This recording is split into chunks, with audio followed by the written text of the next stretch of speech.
안녕하십니까. 우리 사랑하는 중부교회 성도 여러분들을 축복합니다. 특별기도회 하고 있습니다. 오늘 10월 31일 10월의 마지막 날이 됐습니다. 오늘 특별기도회, 영상기도회 이렇게 같이 하게 된 것을 기쁘게 생각합니다. 말씀을 나누고 있습니다. 고린도후서 말씀 나누고 있는데요. 우리가 말씀을 나누고 또 기도할 때 하나님의 은혜와 축복이 우리 가운데 다 임하시기를 우리 주님의 이름으로 축원합니다. 고린도후서 말씀 오늘은 7장을 함께 나누려고 합니다. 10월이 되었고 이제 10월 오늘 또 마지막 날이 됐습니다. 10월 되면 예전 같으면 이제 편지를 많이 썼던 기억이 납니다. 가을이 되고 또 그러다 보니 마음도 많이 감정적으로 감성적으로 바뀌어서 편지 썼던 기억들이 있는데요. 옛날에 편지를 썼다가 우체통에 넣었는데 그 편지 쓴 것이 후회가 되든지 혹은 잘못 쓴 것이 나중에 발견되어서 그 우체통 앞에서 우체부 아저씨 오시기를 기다렸던 사람들이 있었던 것이 기억이 납니다. 혹은 편지를 써서 누군가에게 보냈는데 도대체 답장이 뭐라고 올까? 요즘 같으면 뭐 카톡이나 전화로 금방금방 되겠지만 그 당시에는 전화기를 사용하다 보니까 편지를 사용하다 보니까 굉장히 염려했던 기억도 납니다. 바울도 그렇습니다. 바울도 지금 고린도 교회와 관계가 좋지 않습니다. 그래서 편지를 써서 보냈는데요. 그들에게 말하기를 내가 마음을 넓혔으니까 너희도 마음을 넓혀라. 그래서 우리가 같이 화해하고 같이 잘 지낼 것을 그렇게 권면했습니다. 사랑과 미움이 같이 있을 수 없다. 하나님과 우상이 같이 존재할 수 없는 것처럼 우리 안에 사랑과 미움이 동시에 있을 수는 없다. 그러니 우리가 서로 화해했으면 좋겠다고 화해의 손을 내미는 장면을 우리는 6장까지 보았습니다. 그러면서 오늘 본문은 이렇게 시작을 하고 있습니다. 본문 1절을 보면 1절에 이렇게 시작했어요. 그런즉 사랑하는 자들아 이 약속을 가진 우리는 하나님을 두려워하는 가운데에서 거룩함을 온전히 이루어 육과 영의 온갖 더러운 것에서 자신을 깨끗하게 하자. 아멘. 육과 영의 온전한 온갖 더러운 것에서 자신을 깨끗하게 하자. 우리가 두 가지 마음을 품지 말자는 이야기를 이어서 하고 있습니다. 그러면서 2절과 3절에 보면 이렇게 이야기하고 있죠. 마음으로 우리를 영접하라. 마음으로 우리를 좀 받아달라고 말합니다. 우리는 아무에게도 불의를 행하지 않았다. 또 아무에게도 해롭게 하지 않았고 또 아무에게도 속여 빼앗은 일이 없다. 맞습니다. 바울은 그렇게 했겠죠. 그런데 이런 오해가 있었던 것으로 보입니다. 3절도 보면 내가 이 말을 하는 것은 너희를 정죄하려고 하는 것이 아니라 내가 이전에 말하였거니와 너희가 우리 마음에 있어 함께 죽고 함께 살게 하고자 함이라. 아멘. 너희가 그렇게 오해하지만 내가 그렇게 한 일이 없다. 이렇게 말하는 것은 너희를 내가 정죄하려고 말하는 게 아니다. 너희 틀렸다, 너희 잘못됐다고 말하려는 것이 아니라 우리는 운명 공동체다. 같이 죽고 같이 사는 공동체이므로 이렇게 말하는 것이다 라고 바울은 이야기하고 있습니다. 또한 고린도 교회는 바울의 자랑이기도 했습니다. 그래서 오늘 본문 말씀 중에 4절부터 보면 거기 이런 말씀을 하고 있어요. 4절에 보면 나는 너희를 향하여 담대한 것도 많고 너희를 위하여 자랑하는 것도 많으니 내가 우리의 모든 환난 가운데서도 위로가 가득하고 기쁨이 넘치는도다. 아멘. 고린도 교회에 대한 자랑이 많다고 그렇게 말하고 있죠. 바울이 고린도 교회를 얼마나 사랑하는지 고백하고 있는 것입니다. 그러므로 고린도 교회가 바울을 모함하는 소리를 들었을 때 그는 가슴이 아팠습니다. 분노했습니다. 그래서 바울은 그들에게 눈물의 편지, 일명 눈물의 편지라고 하는 편지를 보냈던 것이죠. 하지만 그 편지를 보내고 곧 후회를 했습니다. 자신이 너무 편지에다가 과격한 말을, 너무 심한 말을 적었다고 생각했기 때문입니다. 그래서 답장이 오기를 기다립니다. 좋은 내용이 와야 될 텐데, 좋은 답장이 와야 될 텐데 하고 걱정하며 기다립니다. 디도가 잘 안 오니까, 속히 오지 않으니까 마게도냐까지 마중을 나갔던 것을 볼 수 있습니다. 기다리다가 결국 만났는데 디도가 기쁜 소식을 가지고 온 것입니다. 그 기쁜 소식 가지고 온 내용이 오늘 말씀 중에 5절부터 쭉 이제 7절까지 말씀에 나오고 있는데요. 이렇게 말하고 있죠. 우리가 마게도냐에 이르렀을 때에도, 그쵸, 기다리다 못해 디도의 편지를 받으려고 마게도냐까지 갔죠. 우리 육체가 편하지 못하였고, 그렇죠, 어떤 내용이 올지 모르니까 편하지 못했습니다. 또 사방으로 환난을 당하여 밖으로는 다툼이요 안으로는 두려움이었노라. 다툼이 밖에 있고 안엔 두려움이 있었다는 것이죠. 6절에도 그러나 낙심한 자들을 위로하시는 하나님이 디도가 옴으로 우리를 위로하셨으니, 그가 온 것뿐 아니요 오직 그가 너희에게서 받은 그 위로로 위로하고 너희의 사모함과 애통함과 나를 위하여 열심히 있는 것을 우리에게 보고함으로 나를 더욱 기쁘게 하였느니라. 아멘. 그렇죠. 이 디도가 가지고 온 소식이 기쁨의 소식이었던 것이죠. 디도가 그곳에 고린도 교회에 갔다가 위로를 받고 그리고 사람들의 안위함을 받고 왔기 때문에 그 소식을 들은 바울은 너무 기뻤습니다. 오늘 7절 말씀을 새번역 성경은 이렇게 번역을 하고 있습니다. 그가 돌아온 것으로만이 아니라 그가 여러분에게서 받은 위로로 우리는 위로를 받았습니다. 여러분이 나를 그리워하고 내게 잘못한 일을 뉘우치고 또 나를 열렬히 변호한다는 소식을 그가 전해줄 때에 나는 더욱 더 기뻐하였습니다. 라고 말하고 있어요. 이 얼마나 기쁜 소식이었을까요? 바울은 자신이 먼저 보낸 일명 눈물의 편지 때문에 걱정하고 후회했었는데 이젠 근심하지 않아도 되게 되었습니다. 그 편지를 고린도 교인들이 잘 소화해 주었고 이해해 주었기 때문입니다. 그러므로 오늘 본문 8절부터 쭉 10절까지 말씀에 보면 거기 이렇게 말씀을 하고 있습니다. 그러므로 내가 편지로 너희를 근심하게 한 것을 후회하였으나 지금은 후회하지 아니함은 그 편지가, 그 눈물의 편지죠. 그 편지가 너희로 잠시만 근심하게 한 줄을 알미라. 후회했었습니다. 근데 지금은 후회하지 않는 것이죠. 내가 지금 기뻐함은 너희로 근심하게 한 까닭이 아니요 도리어 너희가 근심함으로 회개함에 이른 까닭이라. 너희가 하나님의 뜻대로 근심하게 된 것은 우리에게서 아무 해도 받지 않게 하려 함이라. 하나님의 뜻대로 하는 근심은 후회할 것이 없는 구원에 이르게 하는 회개를 이루는 것이요 세상 근심은 사망을 이루는 것이니라. 아멘. 결국 이 사건을 통해서 바울은 깨달은 것이 있었습니다. 그것은 근심이라고 하는 것도 좋은 근심이 있고 좋지 않은 근심이 있다는 것을 알게 됐습니다. 물론 근심이라고 하는 건 다 좋지 않은 것이죠. 그런데 근심에도 두 종류가 있다는 걸 알게 된 거죠. 하나는 하나님의 뜻대로 하는 근심이 있고 또 하나는 세상 근심이 있다는 것을 알게 됐습니다. 이 두 개는 전혀 다른 근심인 것을 깨닫게 됐죠. 하나님의 뜻대로 하는 근심은 우리를 회개하는 데 이르게 하고 결국 구원으로 우리를 인도합니다. 하지만 세상 근심은 우리를 사망에 이르게 한다고 말씀은 우리에게 가르쳐 주고 있습니다. 즉 세상 근심은 해서는 안 되는 근심이고요. 하나님의 뜻대로 하는 근심은 해야만 하는 근심인 것이죠. 예를 들어서 우리가 하나님께 죄를 범했다고 합시다. 죄를 범했을 경우에는 하나님의 뜻대로 하는 근심을 해야 합니다. 그래야 우리가 그 죄를 깨닫고 하나님 앞에 회개함으로 나아갈 수 있고 그 근심으로 인하여 우리는 구원에 이르게 되는 것입니다.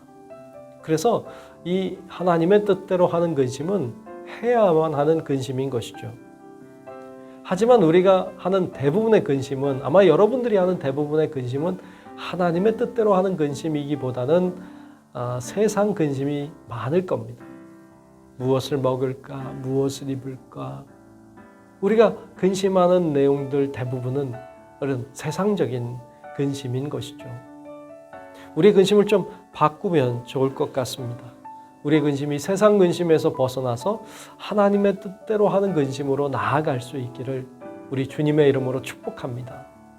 자, 그러면서 하나님의 뜻대로 하는 근심이 이들을 어떻게 변화시켜 갔을까요? 오늘 말씀 중에 11절부터 말씀을 좀 보면 이렇게 말씀하고 있습니다. 보라, 하나님의 뜻대로 하게 된 이 근심이 너희를 얼마나 간절하게 하며 얼마나 변증하게 하며 얼마나 분하게 하며 얼마나 두렵게 하며 얼마나 사모하게 하며 얼마나 열심 있게 하며 얼마나 벌하게 하였는가. 너희가 그 일에 대하여 일체 너희 자신의 깨끗함을 나타내었느니라. 이렇게 말씀하고 있어요. 또 12절에도 그런즉 내가 너희에게 쓴 것은 그 불의를 행한 자를 위한 것도 아니요 그 불의를 당한 자를 위한 것도 아니요 오직 우리를 위한 너희의 간절함이 하나님 앞에서 너희에게 나타나게 하려 함이로라 라고 말씀합니다. 이 본문 특별히 11절 말씀을 다른 성경으로 공동번역 성경으로 보니까 더 우리가 이해가 쉽게 이렇게 기록하고 있습니다. 자, 11절 말씀을 공동번역으로 다시 한번 보겠습니다. 하나님의 뜻대로 하는 근심으로 인해서 이렇게 된다는 거예요. 여러분은 열심을 가지게 되었고 자신의 무죄를 입증하게 되었고 의분이 생겼고 두려워할 줄 알게 되었고 그리워하는 마음과 헌신하려는 마음이 생겼고 악을 징벌할 줄 알게 되었습니다. 그리하여 여러분은 그 사건에 있어서 조금도 잘못이 없었다는 것을 훌륭하게 증명했습니다. 라고 말합니다. 이것이 바로 하나님의 뜻대로 하는 근심이 가져다 주는 이익이라고 우리들에게 이야기하고 있습니다. 게다가 편지를 배달했던 이 디도의 모습을 보면서 안심이 되었습니다. 걱정과 다르게 디도가 고린도 교회에서 위로를 받고 왔기 때문에 그렇습니다. 그래서 오늘 본문 13절과 14절에 보면 이렇게 말씀하고 있습니다. 이로 말미암아 우리가 위로를 받았고 우리가 받은 위로 위에 디도의 기쁨으로 우리가 더욱 많이 기뻐함은 그의 마음이 너희 무리로 말미암아 안심함을 얻었음이라 라고 말하고 있고요. 또 14절에도 내가 그에게 너희를 위하여 자랑한 것이 있더라도 부끄럽지 아니하니 우리가 너희에게 이른 말이 다 참된 것 같이 디도 앞에서 우리가 자랑한 것도 참되게 되었도다 라고 말하고 있습니다. 이처럼 디도가 위로를 받고 기뻐하는 모습을 보면서 바울도 함께 기뻐하는 장면을 볼 수 있고요. 이러한 디도의 마음을 15절에는 이렇게 기록하고 있습니다. 그가 너희 모든 사람들이 두려움과 떨므로 자기를 영접하여 순종한 것을 생각하고 너희를 향하여 그의 심정이 더욱 깊었으니 라고 말하고 있고요. 이것을 공동번역 성경은 좀 다르게 이렇게 번역을 하고 있어요. 디도는 여러분이 모두 자기 말을 순종하고 두렵고 떨리는 마음으로 맞아준 일을 회상하며 여러분에게 더 큰 애정을 품고 있습니다 라고 말하고 있습니다. 얼마나 기쁜 일입니까? 결국에 이렇게 기쁨으로 마지막 16절에 고백하고 있는데요. 내가 범사에 너희를 신뢰하게 된 것을 기뻐하노라. 정말 이 이야기를 하고 싶었을 거예요. 모든 일에 너희를 신뢰하게 된 것에 감사하다. 이제 관계가 회복되는 이런 아름다운 장면을 우리들에게 보여주고 있습니다. 우리가 살아가다 보면 서로 오해할 때가 있습니다. 그로 인해서 서로 다투기도 하고 싸우기도 합니다. 그래서 관계가 악화되는 것도 볼 수 있습니다. 그런 악화된 관계로 인해서 서로 보지 않고 사는 사람들도 있는 것을 봅니다. 하지만 이건 분명히 하나님의 뜻이 아닙니다. 깨어진 관계, 틀어진 관계를 가지고 사는 건 분명 하나님 기뻐할 수 있는 일이 아닙니다. 우리 모든 성도 여러분들은 깨어진 관계를 다시 회복할 수 있기를 위해서 노력하셔야 합니다. 그리고 하나님께 구하셔야 할 것입니다. 정말 우리가 잘 회복되는, 관계가 회복되는 이런 아름다운 모습을 가지고 신앙의 삶을 정진하는 저와 여러분들이 다 되시기를 주님의 이름으로 축복합니다. 우리 이 시간 같이 기도하기를 원합니다. 우리 기도할 때 이렇게 기도했으면 좋겠어요. 첫 번째 기도할 것은 관계가 깨어진 사람을 위해 기도했으면 좋겠습니다. 깨어진 관계를 갖고 불편하게 사는 사람들이 의외로 많습니다. 먼저 손을 내밀 줄 모르고 내민 손도 잡을 줄 모르고 그렇게 회복을 경험하지 못한 채 깨어진 관계로 사는 사람들이 많아요. 부모와 자녀 간에도 있고 형제 간에도 이웃 간에도 친구와 교우들 간에도 있습니다. 여러분 혹시 그런 깨어진 관계를 가지고 사는 사람이 있다면 이 시간에 하나님 앞에 간구했으면 좋겠습니다. 하나님, 깨어진 관계를 회복할 수 있도록 도와달라고 우리가 하나님 앞에 이 시간 간절히 간구하는 시간이 되시면 좋겠습니다. 같이 기도하겠습니다.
좋으신 아버지 하나님, 이 시간 깨어진 관계를 가지고 사는 사람들을 위해서 기도합니다.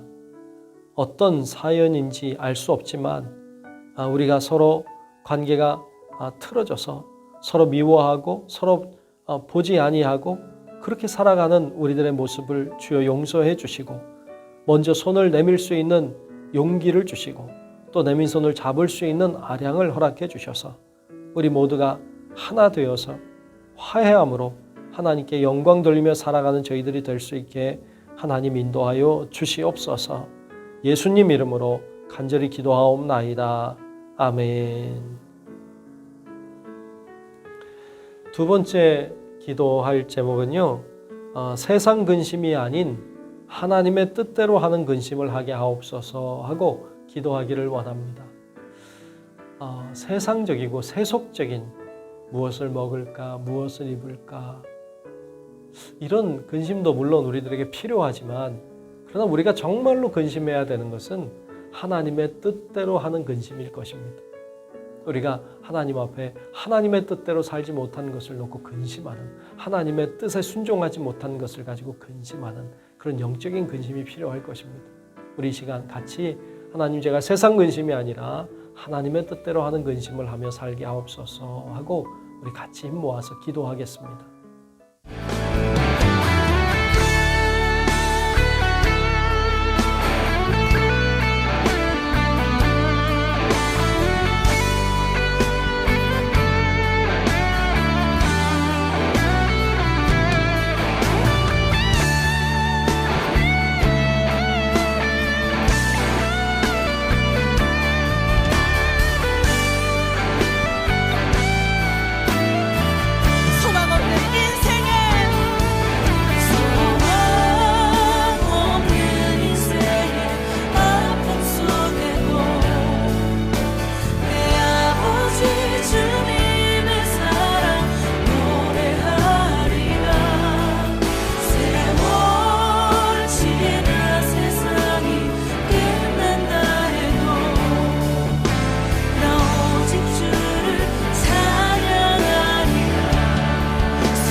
하나님, 우리가 세상 근심에 휩싸여 살고 있음을 고백합니다.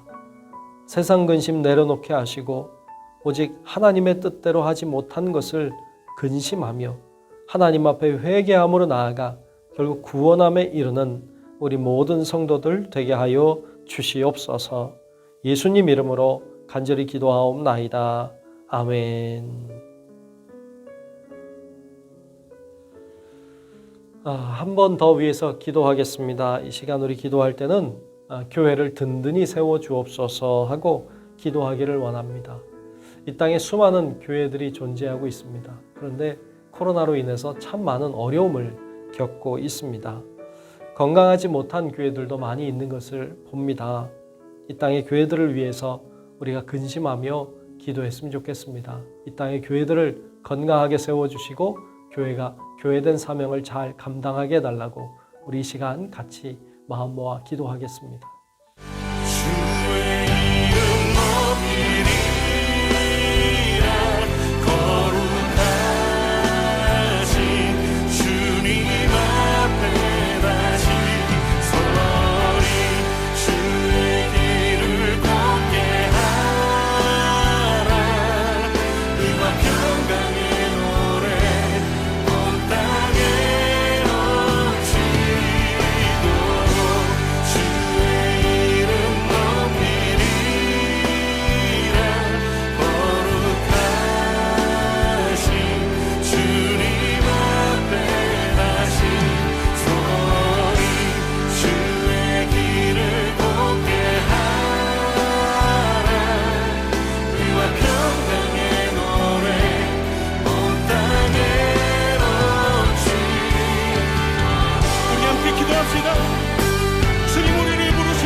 코로나 사태로 인해서 많은 사람들이 어렵지만 또한 교회도 어려운 것을 봅니다. 하나님, 교회를 세워주시고 교회를 건강하게 하시고 이 땅에 하나님이 허락하신 교회들이 맡겨진 곳에서 최선을 다함으로 하나님의 사명을 잘 감당해낼 수 있도록 인도해 주시옵소서. 그러므로 이 모든 백성들을 하나님의 품으로 잘 인도하고 구원받게 할 뿐 아니라 이 사회를 새롭게 하는 일에 쓰임받는 우리 교회들이 다 될 수 있도록 하나님 인도하시고 역사해 주시옵소서. 모든 것을 주님께 맡기며 살아계신 예수님 이름으로 간절히 기도하옵나이다. 아멘. 주님 가르쳐 주신 기도 다 같이 하겠습니다. 하늘에 계신 우리 아버지여, 이름이 거룩히 여김을 받으시오며 나라가 임하시오며 뜻이 하늘에서 이루어진 것 같이 땅에서도 이루어지이다. 오늘 우리에게 일용할 양식을 주시옵고 우리가 우리에게 죄 지은 자를 사하여 준 것 같이 우리 죄를 사하여 주시옵고 우리를 시험에 들게 하지 마시옵고 다만 악에서 구하시옵소서. 나라와 권세와 영광이 아버지께 영원히 있사옵나이다. 아멘.